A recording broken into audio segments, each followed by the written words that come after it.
circumference of circle with constant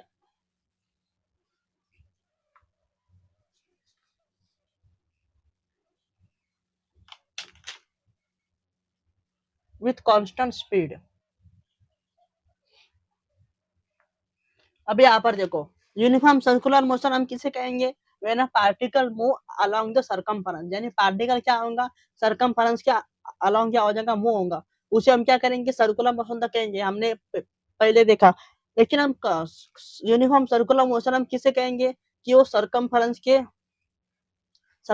of particle क्या करना चाहिए, मूव करना चाहिए, किसको, particle move along the circumference, यानी पार्टिकल मूव होना चाहिए किसको, सर्कमफेरेंस को। उसके बाद उसकी स्पीड कैसे होनी चाहिए, कांस्टेंट। अगर उसकी स्पीड अगर कांस्टेंट होगी तो हम क्या करेंगे, हम उसे क्या कहेंगे कि ये हमारा कौन सा यूनिफॉर्म सर्कुलर मोशन है। तो आपको यहाँ तक क्लियर हो रहा होगा। तो हमारा डेफिनेशन कैसे आएगा, ऐसी डेफिनेशन 1 मार्क्स के लिए आ सकती है बोर्ड में, 1 मार्क्स के लिए। तो इसकी डेफिनेशन क्या है, when a particle move along the circumference of circle with the constant speed, ये हो गया हमारा यूनिफॉर्म सर्कुलर मोशन।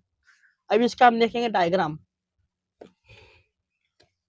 तो अभी मान लो मेरे पास क्या एक सर्कल है, इस सर्कल में क्या एक पार्टिकल है, ये पार्टिकल यहाँ से यहाँ जा रहा है, यहाँ पर इसकी स्पीड कितनी है, 2 मीटर पर सेकेंड है।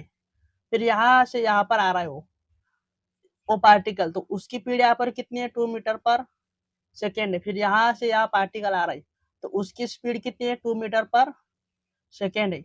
तो फिर पार्टिकल यहाँ से यहाँ आ रहा है, तो उसकी स्पीड कितनी है, 2 मीटर पर सेकेंड है। फिर पार्टिकल यहाँ से यहाँ आ रहा है, तो उसकी स्पीड कितनी दी हमें यहाँ पर, 2 मीटर पर सेकेंड। मतलब आप यहाँ पर देख रहे होंगे कि हमारा पार्टिकल कैसा कांस्टेंट स्पीड में क्या हो रहा है, मूव हो रहा है सर्कल के सर्कमफेरेंस में, इसलिए हमने इसको क्या बोला, यूनिफॉर्म सर्कुलर मोशन, यानी यहाँ पर कांस्टेंट स्पीड है। आपको समझ में आ रहा होगा। अभी मान लो हमारे पास, तो आपको यहाँ तक समझ में आ रहा होगा।